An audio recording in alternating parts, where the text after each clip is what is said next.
মানুষের সাথে কিভাবে ব্যবহার করা হয় সেটা আপনারা এখান দিয়ে দেখতে পাবেন। এখন বাজে মোটামুটি 8টা আর আমরা এতক্ষণ থানায় দাঁড়িয়ে আছি।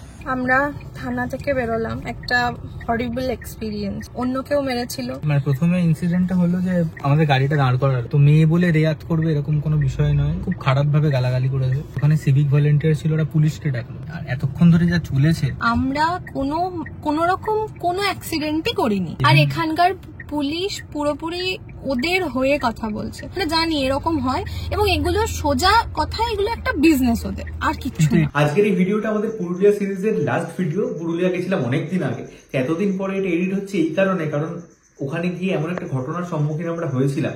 গ্রামবাসীদের একটা চক্রান্তে একটা ফাঁদে পড়েছিলাম, যার ফলে এতটাই ট্রমাটাইজ হয়ে গেছিলাম যে এই ভিডিওটা এডিট করা হয়ে ওঠেনি। পল্লবী এডিট করে, তো এখনো এডিট করতে গিয়ে অনেক সমস্যা হচ্ছে, মানে আমরা দেখতে পাচ্ছি না বিষয়গুলো, এতটাই ট্রমার মধ্যে পড়েছিলাম। তো একটা বিচ্ছিরি ইনসিডেন্ট। তো তোমরা যারা ব্লগটা দেখবে তারা নিশ্চয়ই দেখতে পাবে যে কি ঘটেছিল। ঘুরতে যাওয়া হয়, মানুষ ভালো মেমোরি কালেক্ট করতে যায়, মানুষের কিছুটা ভালো সময় তারা কাটাতে যায়, কিন্তু এরকম একটা হরিবল এক্সপিরিয়েন্স যে হতে পারে এবং সেটা গ্রামে গিয়ে হতে পারে, এই ধারণা আমাদের কখনো ছিল না। তো ব্লগটা সেই জন্যই খুব আনপ্ল্যান্ড ভাবে শেষ হয়েছে, কারণ পুরো জিনিসটাই আমাদের কাছে পুরো আকস্মিক ছিল। তো তোমরা যারা ভিডিওটা দেখবে তারা নিশ্চয়ই দেখতে পাবে। আর এক্সপ্লেন করছি না এখানে, ভিডিওটা প্লিজ দেখো। Hello everyone, welcome to our channel লেজিয়াস। আজকে আমরা পুরুলিয়ায় দ্বিতীয় দিনে, আর আজকে আমরা যাব অযোধ্যায়। প্রথমে ব্রেকফাস্ট করে নেবো অ্যান্ড দেন তারপরে বেরোবো। তো আজকের ব্লগটা খুব এক্সাইটেড হতে চলেছে, তোমরা কিন্তু অবশ্যই পুরোটা দেখবে। আমরা এখন এসেছি এখানে ব্রেকফাস্ট করতে, ব্রেকফাস্ট করে নিয়ে তারপরে বেরিয়ে যাব। এই যে আমাদের ব্রেকফাস্ট, লুচি আর তরকারি। ভালো, খাবারটা ঠিকই ছিল, একটু বেশি অয়েলি ছিল। ওই জন্য কালকে ব্রেকফাস্ট করে যখন বেরোবো ভাবছি একটু রুটি খেয়ে নেবো। রুটিও পাওয়া যায় সকালে।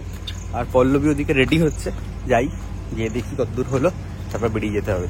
মোটামুটি এখান থেকে 2 ঘন্টা মতো লাগে, এখান থেকে বড়রামপুর, বড়বাজার বড়রামপুর হয়ে দেন অযোধ্যা। তো আমাদের এখনো ঠিক নেই কোথায় যাবো। প্রথমে ঠিক ছিল পাখি পাহাড় যাবো, তো পাখি পাহাড় থেকে খুব একটা বেশি দূরে নয়, কাছাকাছি। তো দেখা যাক, বাঘমুন্ডিতে প্রথমে যাওয়ার ইচ্ছা আছে। এবার রাস্তার কন্ডিশন কিরকম আর ম্যাপ কতটা সাপোর্ট করছে, কারণ সব জায়গায় নেটওয়ার্ক তো এখানে নেই, ওখানে যদি নেটওয়ার্ক পাই তো ভালো। দেখা যাক। আমরা যাচ্ছি, এখানে সামনে আরো 10 কিলোমিটার গিয়ে বান্দোয়ান, তারপরে এখনো সময় লাগবে। দেখাচ্ছে 80 কিলোমিটার টোটাল। আর এখন পল্লবী ড্রাইভ করছে ফাইনালি দিনের বেলায়। বাম্পার আছে ওই যে সামনে দেখা যাচ্ছে পাহাড়, অযোধ্যা পাহাড়। এখনো প্রায় 30 কিলোমিটার মতন দূরে আছি, সামনে দেখা যাচ্ছে অনেকটাই। আর তার আগে আমরা বাঘমুন্ডির কোনো একটা টুরিস্ট স্পটে দাঁড়াবো, সেটাই খোঁজাখুঁজি চলছে। বেশ সুন্দর লাগছে দেখতে।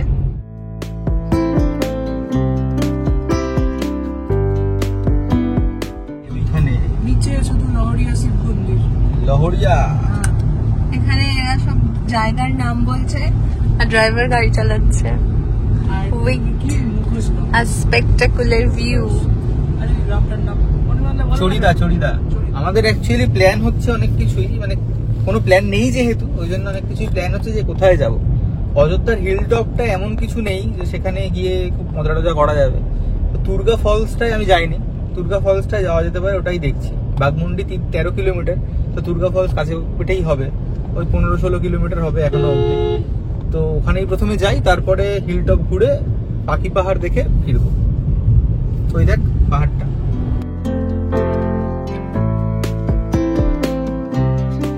আমরা এখন ফুল অফরোডিং করছি। এই যে রাস্তা, মানে রাস্তা নয়, অফরোডিং অ্যাকচুয়ালি। আর অনির্বাণ কি একটা বলছে, বল। দাঁড়া, এখানে একটা বিশাল বড় গাড্ডা।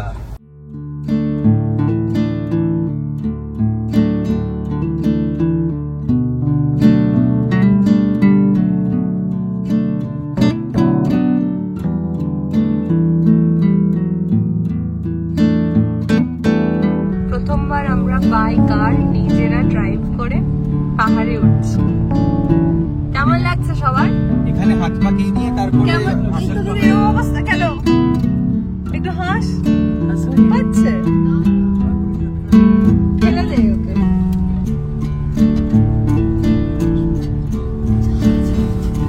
চা আছে ওপরে আছে চা।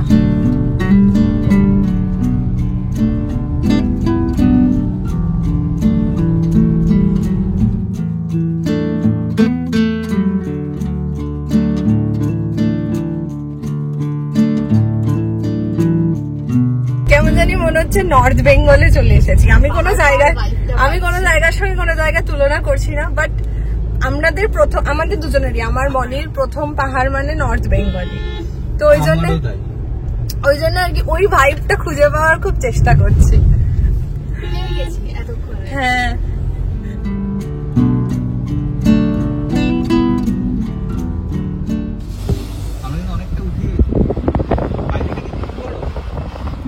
গাড়িটা পার্ক করে আমরা এখানে এলাম। এই দোকানগুলোর এখান থেকে সিঁড়ি আছে, এখান থেকে নামবো নিচে, 50টা মতো সিঁড়ি আছে। এই হচ্ছে যাওয়ার রাস্তা। হ্যাঁ হ্যাঁ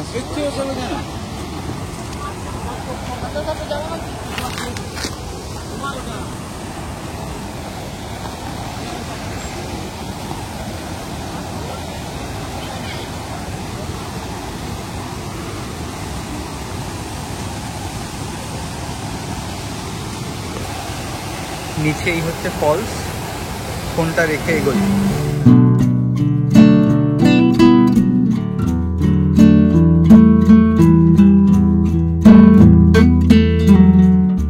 এখন বাজে দুপুর 2টো, আর গরমে গলদ ঘর্ম হয়ে এখানে খাওয়া হচ্ছে স্পাইসি ম্যাগি।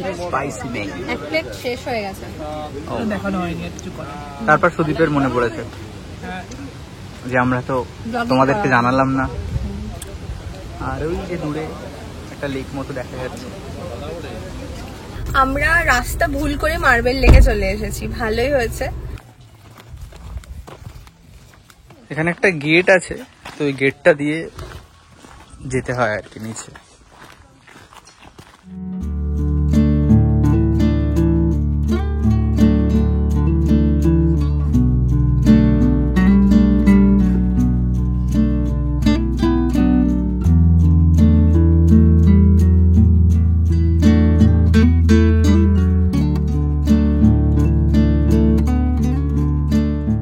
আমরা ফিরেই যাচ্ছিলাম, যাওয়ার পথে বাকি পাহাড়টা ঘুরে যাব, তো দেখলাম তুরগা ড্যামের একটা লোকেশন দেওয়া রয়েছে। তো এটাই হচ্ছে তুরগা ড্যাম। এখান থেকে জল সরবরাহ করা হয়, পানীয় জল, মানে এই জলটাকে বোধহয় তুলে ফিল্টার করে ইউজ করে। ভালো। আর বর্ষা বোধে চারিদিক সবুজ সবুজ লাগছে, ভালোই লাগছে। আমাদের পাখি পাহাড়ে যাওয়ার কথা ছিল, কিন্তু এই মুখোশ গ্রামটাতে আসারও অনেক ইচ্ছে ছিল। তাই যখন দেখলাম যে দুদিকে দুটো ভাগ হয়ে যাচ্ছে, তখন আমরা চড়িদাতেই চলে এলাম। চড়িদা নাম তো, এখান থেকে ওখানে যাব, পাখি পাহাড় হয়ে ফিরে যাব। চলো এবার চড়িদাটা কিরকম দেখি।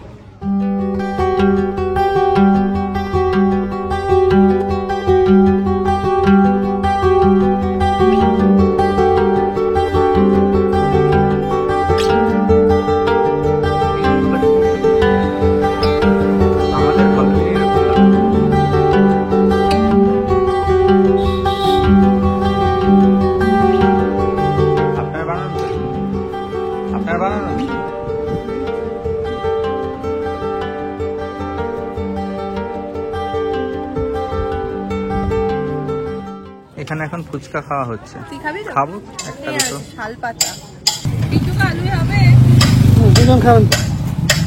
এই যে সব।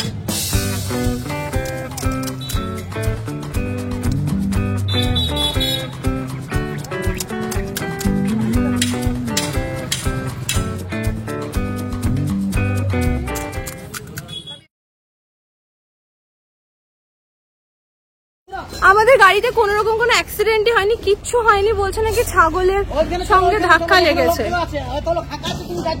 দেখুন এই হচ্ছে অবস্থা, মানে চূড়ান্ত মিসবিহেভ যাকে বলে,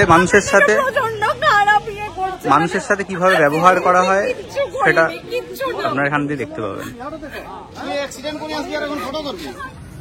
এখন বাজে মোটামুটি 8টা, আর আমরা এতক্ষণ থানায় দাঁড়িয়ে আছি, বাঘমুন্ডি থানা। তো এবার বেরোবো, পরে বাকিটা বলছি। আমরা থানা থেকে বেরোলাম, একটা হরিবল এক্সপিরিয়েন্স, বলার বাইরে।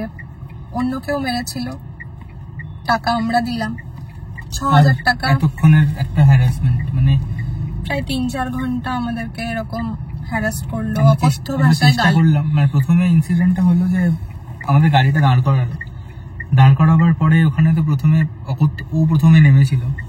তো মেয়ে বলে রিয়াক্ট করবে এরকম কোনো বিষয় নয়, খুব খারাপভাবে গালাগালি করেছে। অ্যান্ড দেন তারপরে ওখানে সিভিক ভলেন্টিয়ার ছিল, ওরা পুলিশকে ডাকলো। তো পুলিশ এসে আমার সাথে আলাদা করে কথা বললো যে মোট কথা হচ্ছে থানায় চলো, সেটেলমেন্ট হবে। তো থানায় এলাম। থানায় আসার পর এখন তো 8টা বেজে গেছে, আর এতক্ষণ আমরা ফিরবো 88 কিলোমিটার এখান থেকে। আর রাতের রাস্তাও খারাপ বিভিন্ন জায়গায়, মানে কোনো আইডিয়া নেই। আর এতক্ষণ ধরে যা চলেছে, আর আমার সবচেয়ে বড় কথা হচ্ছে টাকা যে দেবো আমাদের কাছে, আমি আজকে ওয়ালেট আনিনি, আমার ড্রাইভিং লাইসেন্স ওয়ালেটে। তো এখন মোবাইলের ডিজিলকারে সমস্ত কিছু থাকে বলে ঠিক আছে, নো ক্যাশ। ওদের কাছে সব মিলিয়ে 750 টাকা ক্যাশ ছিল, আমার ব্যাংক অ্যাকাউন্টে কিচ্ছু নেই এখন। মানে আমি যে এটিএম থেকে উইথড্র করতে পারবো সেটাও সম্ভব কথা হচ্ছে, টাকা যদি থাকেও আমরা কোনো রকম কোনো অ্যাক্সিডেন্টই করিনি। হঠাৎ করে গাড়িটা দাঁড় করিয়ে অকথ্য ভাষায় গালিগালাজ করে আমাদের কাছ থেকে মানে হ্যারাস করে, এদিকে বলছে তাহলে আপনারা যখন মারেননি তাহলে চলে যান। যখন চলে যেতে যাচ্ছি তখন আবার আটকাচ্ছে। মানে এত খারাপ এক্সপিরিয়েন্স, গ্রামের লোক প্রচন্ড খারাপ। আমি কলকাতাতেও ফোন করেছিলাম, আমাদের এক পরিচিত দাদা আছেন চিরঞ্জয় দা, তো দাদাকে অনেক থ্যাংক ইউ, উনি অনেক চেষ্টা করেছেন। আরেকজন দাদা ওনার সূত্রেই আর কি কন্ট্যাক্ট করেছিলেন আমাদের সঙ্গে, উনিও অনেক চেষ্টা করেছেন। কিন্তু প্রত্যেকেরই একটা কথা যে আদিবাসীদের সাথে কিছু বলা যাবে না, কিছু করা যাবে না। আর এখানকার পুলিশ পুরোপুরি ওদের হয়ে কথা বলছে। আমি মানছি স্থানীয় লোকের কথা মানা উচিত, কিন্তু আমাদের উপরে যে প্রেশারটা ক্রিয়েট করা হলো, থানা থেকে আমরা সহযোগিতা পাইনি এবং একটা মিসবিহেভই পেয়েছি। আর মানে আমি বলছি না আমি মেয়ে বলে আমার সাথে ভালোভাবে কথা বলতে হবে, কিন্তু ওনারা কারোর সাথেই ভালোভাবে কথা বলেননি।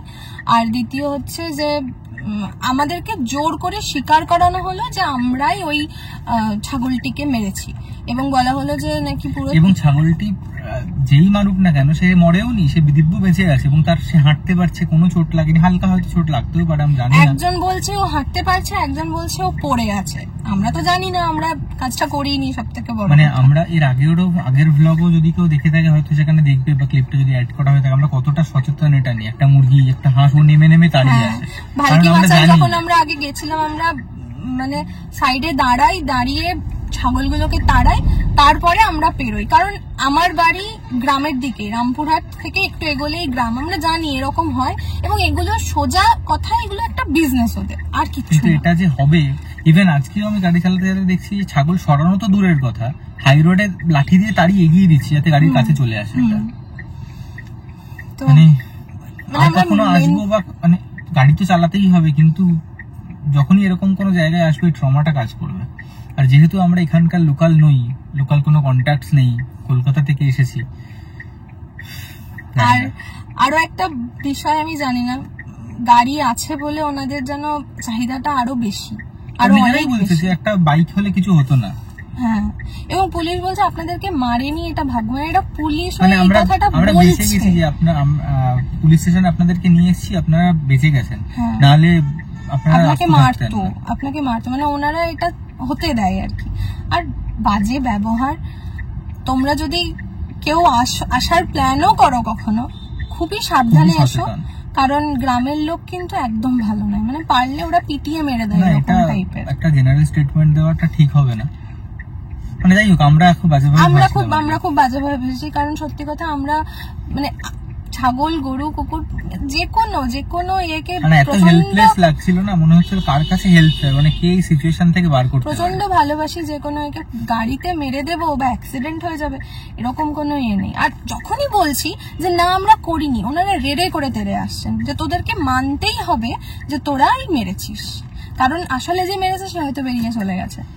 আমরা এখন এখান থেকে কখন পৌঁছবো আমি জানি না, আর কিভাবে যাবো।